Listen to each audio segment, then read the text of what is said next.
hacer la invitación ahí que me hizo Marfa, Jimmy, para hablar algunas de las líneas de investigación que estoy trabajando, que en realidad vengo trabajando hace más de 10 años, el modelo de mecánica de los fluidos.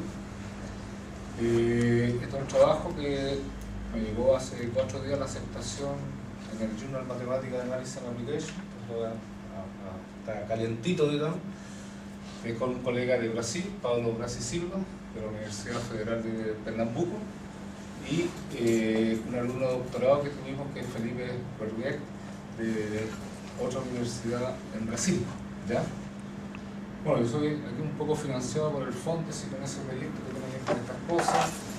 También existen, se crearon a partir del año 2013 en la Universidad del Biobío los grupos de investigación. Hay 3 categorías, que son los grupos de investigación iniciales, los intermedios y los consolidados. Y yo lidero en este momento el único grupo de investigación consolidado de la Universidad del Biobío, un grupo de matemática aplicada. Y finalmente ese otro proyecto que está aquí, el proyecto que es un proyecto de España, el cual lidera mi colega Francisco Guillén González, donde María Ángeles también participa, ¿ya? Entonces esa es más o menos la financiación que nosotros tenemos aquí, ¿ah? Ahí está un poco el logo nuestro, nos tuvimos que crear un logo después de pasar a ser grupo consolidado, tuvimos por tocarlo. Grupo de matemáticas aplicadas, ahí claro. Ese es el logo. Ese es el logo que creó Roberto Carlos Cabral. Oye, la G, ¿por qué? Grupo. Ah, grupo. Ah, ya. Un grupiento. Grupo de matemáticas aplicadas. Por favor. ¿Ya?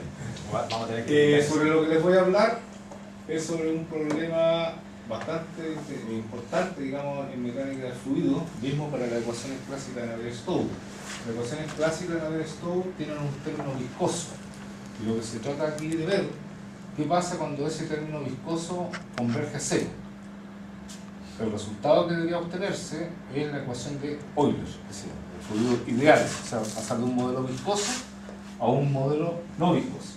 Y eso es importante no solamente desde el punto de vista teórico, sino que también es importante desde el punto de vista de análisis numérico, computacional.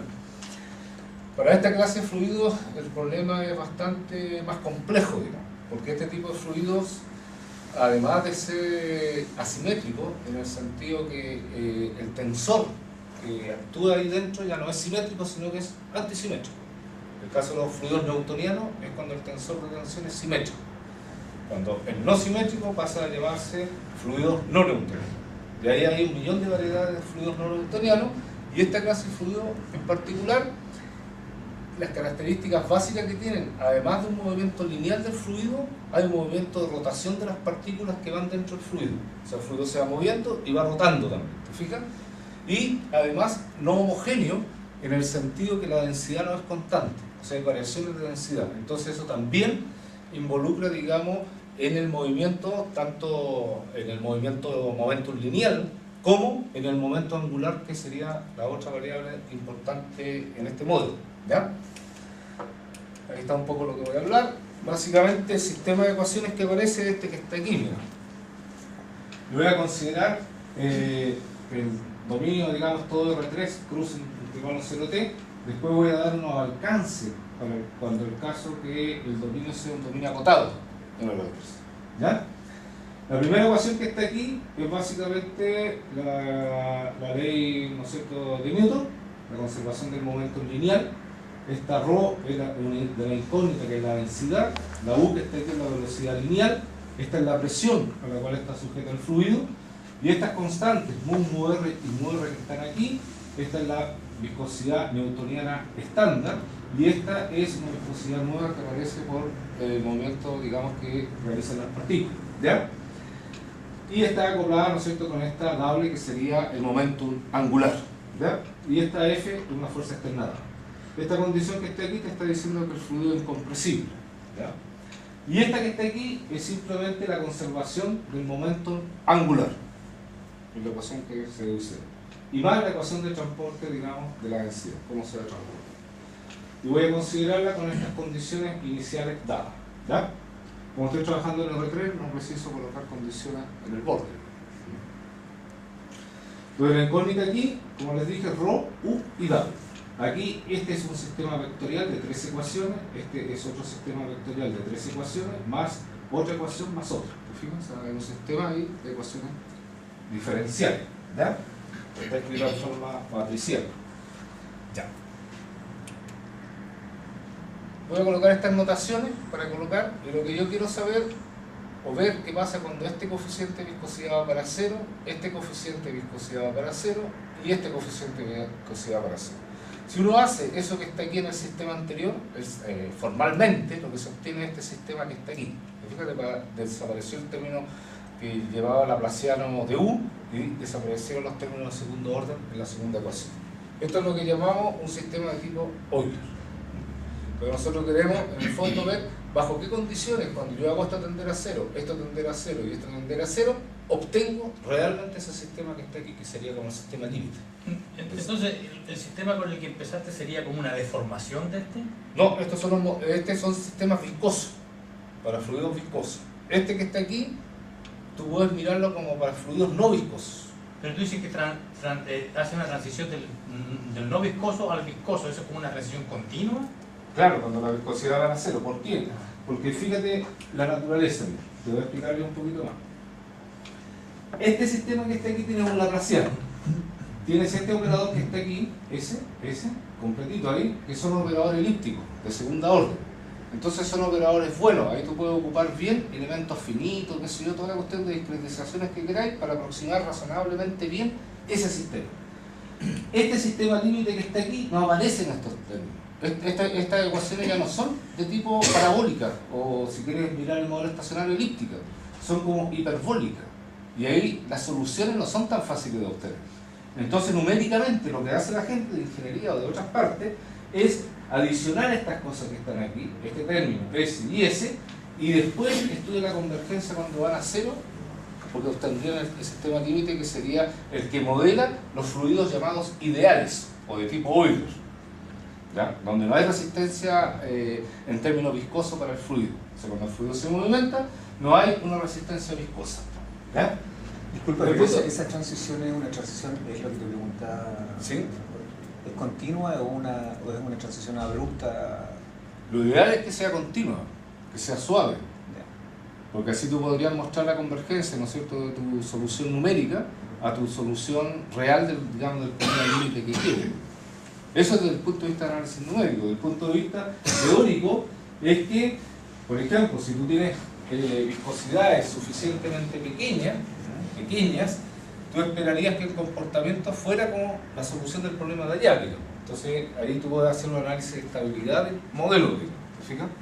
Porque tú sabes que cuando hacen mediciones los ingenieros, los físicos, no son tan precisas. Hay imprecisión. Y esa imprecisión, ¿cómo tú la puedes controlar? Mostrando que los modelos que tú estás usando son estables en algún sentido, porque si no hay estabilidad, queda la crema. No hay posibilidades de confirmar, digamos, a largo plazo lo que está pasando en el sistema dinámico. ¿Ya? Eso. Entonces, esa es la idea del trabajo que está aquí. Y básicamente, el teorema que nosotros probamos, además de otro, este que está aquí, y básicamente te dice, mire, voy a colocar estas viscosidades entre 0 y 1. Como voy a hacer la tender a 0, no me interesa que sean viscosidades grandes, me interesa viscosidades pequeñas. Y voy a colocar la condición que esta viscosidad es mayor que esa. ¿Qué es lo que es eso? Que esta viscosidad sea mayor que eso es simplemente para poder afirmar que este operador que está aquí atrás, sea un operador elíptico. Y eso viene de leyes físicas también, de una ley de Claus y no sé cuánto lo llaman los físicos ahí, pero el tipo de material es ese tipo de ley, que tiene que ver también con cuestiones, digamos, del comportamiento de las partículas, porque las partículas pueden rotar así, y pueden rotar y también saltar, ¿no? Y girar. Y ahí hay ya otro tipo de leyes termodinámicas que te permiten hacer ese tipo de cuestiones. Entonces aquí estamos viendo el caso solamente que va rotando. No va haciendo esto y rotando y no va haciendo ese tipo de comportamiento. ¿Ya? Entonces, ¿qué es lo que decimos aquí? Suponga usted que las fuerzas externas están en estos espacios. Son espacios bastante comunes, digamos, en este tipo de situaciones. Y voy a suponer que el dato inicial, los datos iniciales satisfacen esta condición que está aquí. Que la densidad inicial es continua en R3 que el gradiente de Rosero está en H2, según las derivadas en el espacio Sobolev correspondiente, que la densidad inicial es estrictamente positiva, está limitada por encima, o sea, está en el infinito, en una franja, y las velocidades están en H3 con la divergencia de un 0 igual a 0, porque el modelo lo pide. Entonces, el teorema dice que existe un tiempo, ahí T0, que puede ser menor que el tiempo, digamos, que está evoluyendo el sistema, independiente de esas viscosidades, de modo que el problema 1,2, o sea, el problema viscoso, tiene una única solución, la cual satisface esta regularidad que está. O sea, primero estoy mostrando la existencia del modelo viscoso. Posteriormente, digo lo siguiente: si las datos iniciales están aquí, fíjate que son los mismos que están aquí, aquí aumenté un poquito más, ¿ya? Aumenté un poquito más a nivel de las velocidades, con las mismas condiciones anteriores, uno puede mostrar que el problema no viscoso, tiene una única solución con esta regularidad que está aquí. Si tú quieres bajar y dejar aquí la misma H2 que estaba aquí, te fijas que aquí tiene... No, aquí H3, perdón, no, tenemos la misma, el nivel de velocidad, perdón, ahí no está la cosa. Y aquí este es el sistema viscoso, esta es la solución del sistema no viscoso. Entonces las soluciones viscosas convergen a las soluciones no viscosas cuando van para C, cuando todos los parámetros van. En estas normas. 2, 2, 2. O sea, ahí está demostrado lo que queríamos probar. Y es lo más general que se puede probar, digamos. O sea, si tú quieres enfraquecer la hipótesis, ya no hay ejemplos que te demuestran que no. O sea, es como el resultado optimal que tú podrías obtener. ¿Ya? Ahora la prueba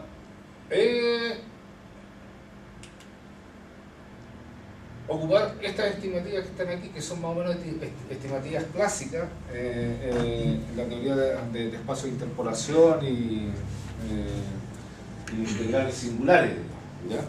Básicamente esta estimativa es lo que te dice: toma un índice cualquiera de alfa, el operador diferencial usual, ¿no es cierto?, que uno conoce, la estimativa de computador, que si tú tomas una f en HS con df en el infinito y g aquí, tú puedes estimar esta suma que está aquí en términos de estas cantidades que están aquí. Y el HS, como es un álgebra, porque vamos a tomar s mayor que 3, se satisface esta cosa que está aquí. Una álgebra de varas, por lo tanto no tiene ese tipo de estimativas que están. Esas son estimativas clásicas, que son de la época del mismo Sobolev, que ya se la había probado, o sea, la década del 30, 40 del siglo pasado. Y posteriormente esta desigualdad más nueva, que es de Galeardo-Nirenberg, que es básicamente lo que nosotros conocemos en parciales como desigualdades de interpolación. Y puedes estimar una norma, ¿no es cierto?, en este espacio que está aquí, en términos de una norma al infinito, una norma S, con esos coeficientes que están aquí. Y estas son las desigualdades de inmersiones de Sobolev clásicas, ¿ya? Que de que está dentro de la norma H1, que de 6 está dentro de la norma L2, esto es para que entre 2 y 6, que la norma del infinito está dentro de la norma H1, está dentro de la norma H2. El que es todo R3. Y finalmente, lo que se conoce como la desigualdad de Sobolev, en el espacio Sobolev, que te da también para el producto una estimativa en términos de estas cantidades que están aquí. La gracia de esta estimativa que está aquí, tú tienes un producto de funciones, ¿te fijas? En el S, ¿ya? En HS, por ejemplo. La puedes estimar en términos de la función f en el infinito, manteniendo la norma S de la G y análogamente aquí. O sea, como que te lo separa el producto. Y esa es una constante que depende de S. Claro, que puede ir explotando cuando S tiende a infinito, digamos. Que puede crecer, digamos, pero no nos interesa el comportamiento asintótico de esa constante, digamos, ¿ya? Bueno, el primer lema que uno prueba aquí, este que está aquí, mira. Si yo tomo una solución suficientemente regular del problema viscoso, uno tiene esta estimativa para la densidad. Primero, que la densidad va a estar siempre limitada, eso simplemente porque ρ de xt a través del método de las características te mantiene esa limitación que te tiene la densidad inicial, que va a aplicar el método de las características. Y posteriormente tú tienes una estimativa en la norma 2 del gradiente, en términos de la norma del gradiente inicial, en Rosero, por eso la exigencia de la hipótesis sobre el gradiente de Rosero, más esta expresión que está ahí. ¿Cómo se hace eso? Bueno, se multiplica simplemente la ecuación de la densidad, se toma el gradiente, se multiplica escalarmente con el gradiente de Rho, se integra y se hacen las estimativas necesarias.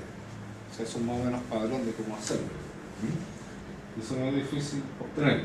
Ese es un primer lema. Entonces, lo que tenemos aquí en este lema es una estimativa de este gradiente en términos de estas funciones que están aquí. Fíjate que esta integral que aparece aquí, te aparece nuevamente ese término que está aquí, te fijas, esa expresión aparece aquí, y te aparecen estas normas que están aquí. Si yo lograse obtener una estimativa o una desigualdad, ¿no es cierto?, donde esté involucrada esa y esa en el miembro del lado izquierdo, y la sumase, con un resultado de tipo Gromval, podría obtener lo que yo quiero. Entonces lo que tengo que ahora buscar son estimativas de estos brillos que están ahí, de alguna manera. ¿Y eso cómo la obtengo? Bueno, simplemente tratando de tomar funciones test adecuadas en las ecuaciones satisfechas por U y W y buscar las estimativas necesarias.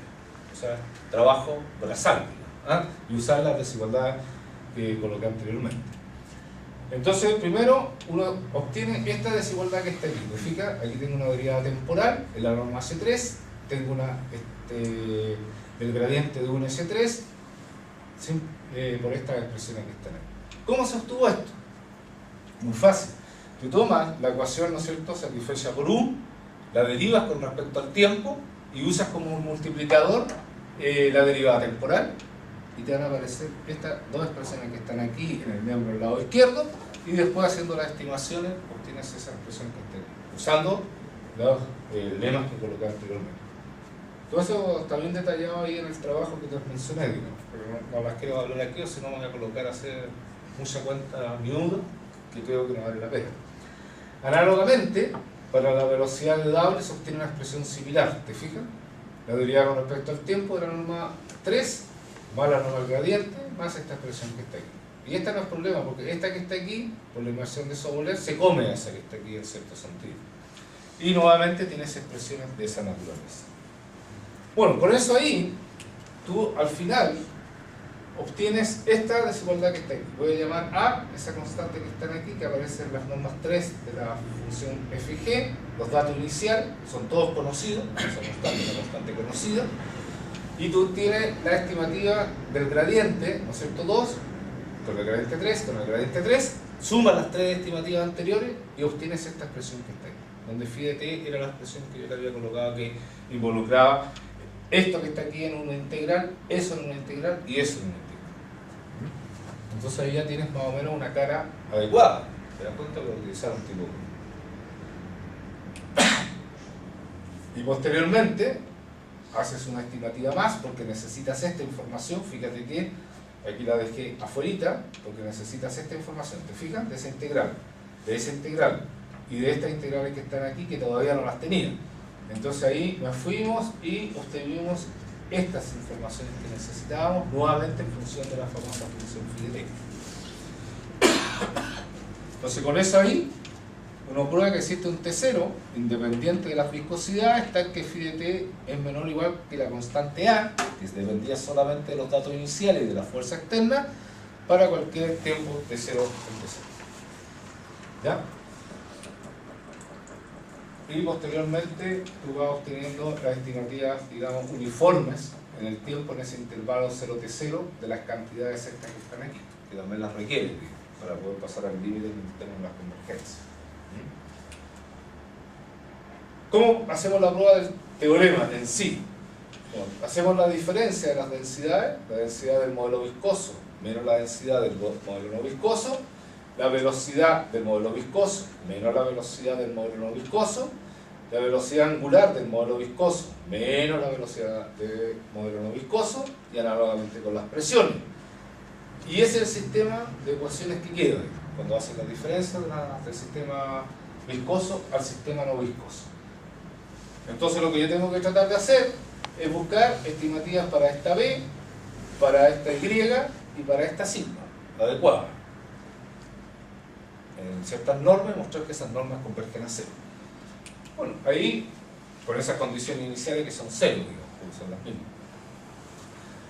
Análogamente, nosotros podemos probar una estimativa de este tipo. Mira.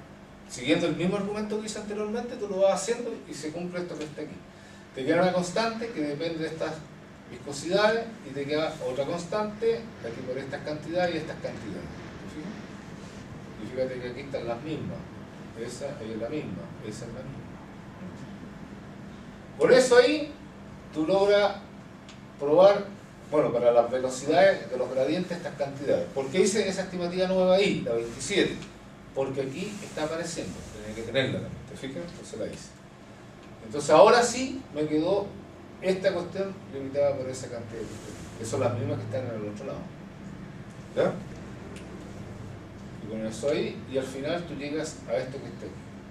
Llegas a esta cantidad, esta cantidad, esta cantidad, una constante K multiplicada por estas viscosidades, ¿sí? Aquí hay una multiplicación, por un exponencial de la constante K que tenías por un T0. Esta cantidad es finita, y cuando esto va para cero, toda esta cuestión va para cero, que era lo que queríamos probar.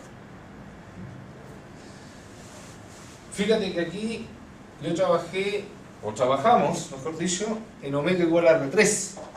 Entonces la pregunta que nace, ¿qué pasa si tú tienes frontera? O sea, el mismo argumento que utilicé acá sirve para el toro, por ejemplo. Si tú miras el toro, como no hay frontera, la cosa funciona bien. Pero si hubiera frontera, ¿qué pasa? Ese es un problema en abierto hasta el día de hoy.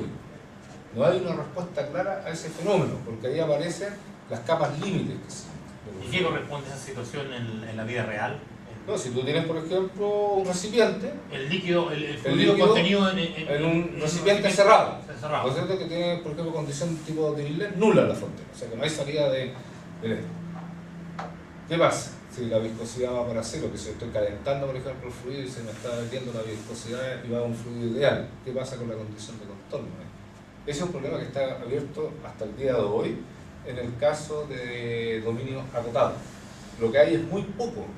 Lo que sí se conoce bien es cuando tú cambias las condiciones de tipo Dirichlet por condiciones tangenciales, que son otro tipo de condiciones, digamos, en el contorno que hacen para que la cosa funcione adecuadamente, digamos. Pero si tú quieres condiciones de Dirichlet, de eso te puedo asegurar que tanto en el caso tri como en el caso bidimensional, que son los más importantes desde el punto de vista físico, no hay prácticamente nada. Cuando hable ahí de la bibliografía les voy a explicar un poquito. Mira. Este libro que está aquí, que es de unos rusos, traducido del ruso, de unas notas que ellos hicieron en el año 73, que estaban en el ruso, que gracias a Dios la publicaron por la North Holland en el 90, porque siempre se citaban esas notas y nadie sabía, bueno, los rusos, los que sabían hablar ruso, como Marco y Cochino, pero yo como soy un ignorante en ruso, no lograba leer esas notas.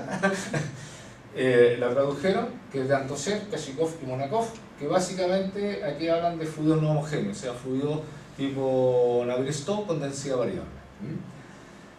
Este es un trabajo que hicimos con José Luis Boldrini de Campinas y con Enrique Fernández Cara de Sevilla, el año 2003, que salió en esta revista francesa, en el Journal Mathématiques Pures y Appliquées, como que tú que eres francesa, María Ángel, ¿cómo se pronuncia eso?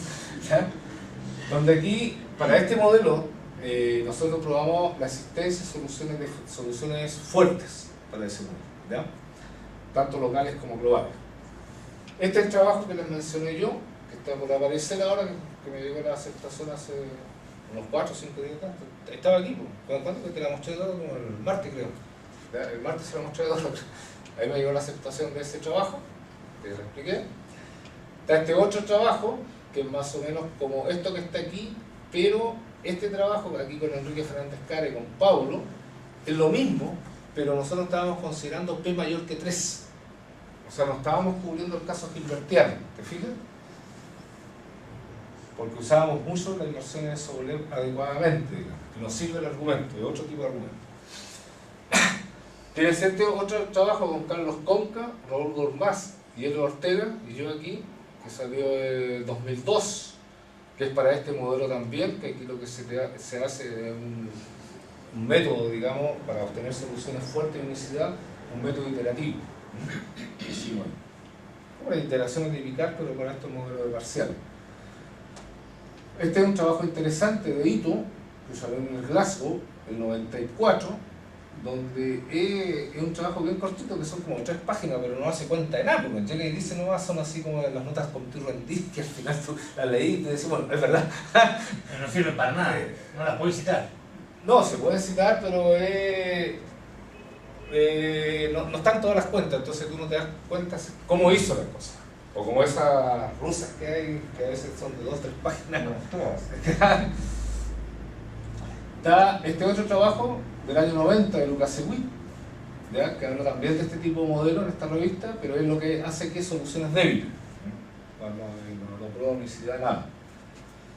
Está el trabajo de Simón, este es un trabajo muy importante, del Science Journal Mathematical Analysis del año 90, porque él trabaja con fluidos con densidad variable, pero aquí la gran novedad de este trabajo de Simón es que permite, yo le hablé el caso de densidad estrictamente positiva.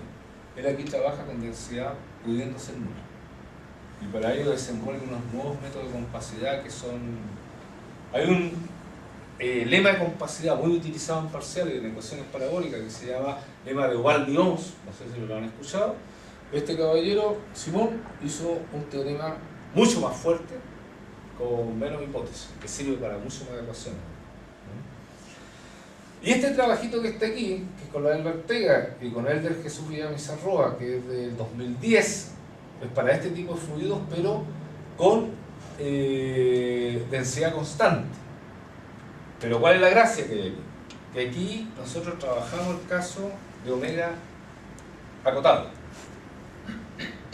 Pero hay un truco, como les dije yo, en general no se conoce, con condición tipo triplet. Pero el truco aquí fue utilizar ciertos tipos de fuerzas externas. ¿Se fijan? No es para cualquier fuerza externa, sino que para ciertos tipos de fuerzas externas. Por ejemplo, las fuerzas gravitacionales caen ahí adentro, que era que una de las fuerzas más importantes, digamos, desde el punto de vista clásico, es la fuerza gravitacional que hay adentro. Pero no es para todo tipo de fuerza externa, sino que para ciertos tipos de fuerzas externas. Nosotros probamos la convergencia del modelo viscoso al modelo no viscoso en dominio acotado. Ahora, ese tipo de resultado para este tipo de modelos no hay nada. O sea, no lo he mirado, pero yo creo que debe haber algún tipo de cosa que se pueda hacer similar. ¿Ya? Y eso es lo que hay, un poco en la literatura. Y gracias por su atención. Lo hice cortito para no hacer nada. Disculpa una pregunta antes Sí. del aplauso. Tú dijiste al principio que tu grupo era de matemáticas aplicadas, ¿no? Sí. Pero ¿y tienen realmente contacto con la industria o realmente es como nosotros? ¿No? O sea, ¿es aplicado de verdad o es...? Bueno, O sea, en algunas cosas sí. No, está bien, pero, o sea, es que, no, pero esa pregunta es válida porque siempre hay algunos lugares donde favorecen el contacto con la industria, por ejemplo, de que los trabajos de ustedes a lo mejor tienen aplicaciones para la ENAP, por ejemplo. Si no sabe algo, Mira, yo trabajaba antes en Brasil, en la Universidad Estatal de Campinas, en Campinas, ¿ya? Ahí sí yo tenía más contacto con la industria, porque la industria ya invierte mucho más, Más avanzada, ¿no? Y invierte más también. Aquí en Chile es difícil sacarle billetes. no tanto sacar de billetes, sino que generalmente la industria chilena, las pocas que hay, traen todo de afuera. ¿No? No importa, digamos. ¿Ah? ¿hay industria en Chile? Claro, hay industria que No, pues, por ejemplo, la minería, que se dio, cosas así. entonces lo traen de fuera. Generalmente traen todos los software, todos los paquetes de fuera. Claro, pero eso es lo que alguien, no sé si está tratando de cambiarlo, pero deberían cambiarlo en Chile, de que haya más relación entre la industria y las universidades, como Sí, es en pero- Estados Unidos y en otros países. Claro, pero eso no es solamente parte, digamos, nuestra, sino que tiene que haber un empresariado adecuado también. Si tú tienes un empresariado adecuado que quiere invertir lo mínimo posible y tener retorno en 1 o 2 meses, es imposible. No. Entonces, tiene que haber una política de largo plazo de inversión, cosa que todavía no existe en Chile. Y tiene que ser con apoyo estatal y todo también. O sea, Claro, que eso- el Estado se meta como un intermediario. Eso se está tratando de hacer, pero es complicado porque el empresario chileno no es de esa línea, en general. ¿te fijas? Bien, entonces, ¿qué pasa con estos fondos, los FONDEF, los famosos FONDEF, que tienen que ver con, tratan de relacionar la matemática con la industria, me imagino? Eso es lo que yo No recuerdo. solamente la matemática, FONDEF hay de ingeniería, hay FONDEF de Sí, pero medicina. no son aplicados directamente con la industria, eso es lo que quieren, ¿no? Bueno, es lo mismo que te pregunto yo. Vamos a invitar al director de Fondera a la próxima charla, Cristian. Ah, ya. Bueno, Yo te hago la siguiente pregunta. ¿Cuál es la gracia de los convenios de desempeño? ¿Qué convenios de desempeño existen aquí en la Universidad de Acero? el jefe puede contestar. Jefe, ¿cuál es No ese? tengo idea. Pero si él revisa los convenios de desempeño. No, los convenios de desempeño que financia el Ministerio de Educación. Es como está entrando plata hoy en día en la universidad. O sea, las grandes tajadas de plata vienen de los convenios de desempeño. Hay varios convenios de desempeño en varias universidades en Chile, por ejemplo en la BioBio, que es mejorar la tasa de retención de los alumnos vulnerables. ¿Cómo han logrado mantener la tasa de los alumnos vulnerables? Dejando menos alumnos repitentes para cumplir con el ministerio, porque si no lo cumplen, ya al año siguiente no le den las plata. Sí, porque se comprometió en el convenio de desempeño a Claro. conseguir la... Por eso le digo, ¿cuáles son los convenios de desempeño que tiene la Universidad de La Serena? Voy a hacer un cambio de fase abrupto. ¿Tus modelos no tienen ninguna relación, no tienen algún vínculo con superfluidez o algún tipo de tema de...? No, porque estos son fluidos newtonianos y mononewtonianos, pero no son relativísticos todavía están involucrados en la mecánica clásica.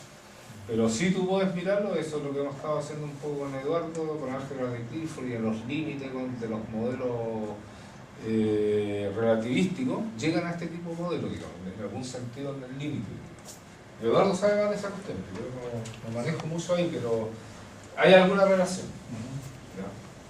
Tiene que ver con las métricas también. Relativístico, tiene que usar una métrica exponencial.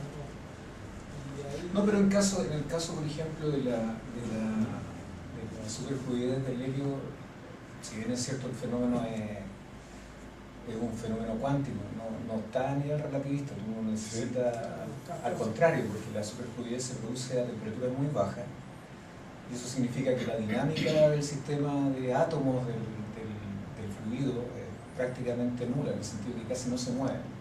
Entonces, las tensiones con las paredes de los containers donde se han contenido los fluidos son prácticamente nulas y el fluido sale de forma natural y la temperatura es muy baja. Por eso te preguntaba si había alguna relación más que nada. Mira, yo he visto este tipo de fluido, por ejemplo, he estado leyendo libros de biomatemática y lo usan mucho para modelar la sangre y la arteria. Pero todavía no entiendo bien la historia, porque tú sabes que los libros de biólogos son medio extraños para leerlos. Esotérico.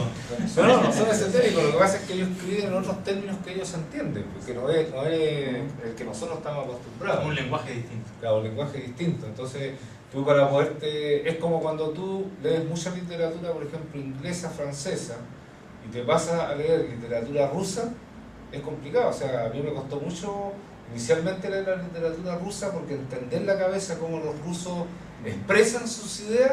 O sea, pero tú no estás hablando de dificultades de idioma, o sea, el artículo ruso trasladado... No hablo de idioma. Es la forma como ellos plantean, claro, la forma como ellos plantean las cosas y cómo ellos ven las cosas. ¿Te fijas? Por ejemplo, en la parte esta de mecánica de fluidos, de ecuaciones de tipo Navier-Stokes, hay varias escuelas a nivel mundial. Tú tienes la escuela francesa, que es básicamente la escuela fundada por Jacques Lyons, que es básicamente formulaciones variacionales. ¿Ya? Formulaciones variacionales, que se llama. Tienes tú la escuela japonesa, que es de Kato y otras personas más, que es a través de semigrupos. Que es otra técnica, digamos. Te sirve para lo mismo, pero son otras técnicas. Te vas a la escuela italiana, ¿ya? Hay bastantes italianos que han trabajado en fluido, hay algunos teoremas muy famosos y algunos teoremas de regularidad en ecuaciones mecánicas de fluido. ¿Y qué es lo que hacen ellos ahí? Teoría del potencial hidrodinámico. Es otra cosa. Te dan la misma historia, te dan la misma historia. Te vas, por ejemplo, a la escuela alemana usa otro camino. Te vas a los rusos, donde está la Eisenkaya, bueno, que ya no está, que ya falleció, Solonikov, Uralseva y otros más, es análisis real puro. Y te dan resultados similares y cosas similares, pero las técnicas son distintas, ¿te fijas? Entonces, la forma como miran las cosas es diferente. No es la misma forma, pero eso es lo rico. O sea, lo que enriquece la temática. Hay que aprender de todo. Claro, que tú tienes que tratar de mirar todas las técnicas y después, cuando tienes un problema al frente, ver cuál es la más adecuada. Pero hay personas que tienen mayor facilidad para aplicar distintas técnicas y hay otras personas como yo que no tienen esa facilidad. Entonces eso es la limitante también de uno propio.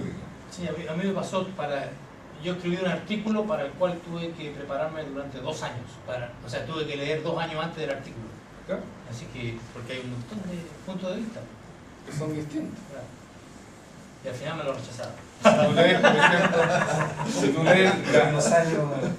estas ecuaciones de fluido son muy ocupadas en ingeniería, en física, y tú vas a ver los artículos que escriben los ingenieros, los artículos que escriben los físicos, otra forma de verlo, distinta, porque el interés que nosotros tenemos como matemáticos es una cosa, el interés que tiene el físico, al físico no le interesa un pepino si la ecuación tiene una única solución, no tiene solución, le interesa ver más el comportamiento, digamos, del sistema dinámico. Al ingeniero no le interesa esa cuestión, al ingeniero le interesa construir la cuestión que le funcione y le coloque el menos roce posible o el menos gasto de energía, digamos.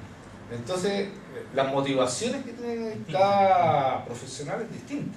Y las preguntas que se hacen, que son importantes para cada profesional, también son distintas. Por lo tanto, las respuestas serán distintas. Bueno, hay más consultas, comentarios, para que no torturemos más a nuestros invitados. ¿No? Bueno, agradecemos a...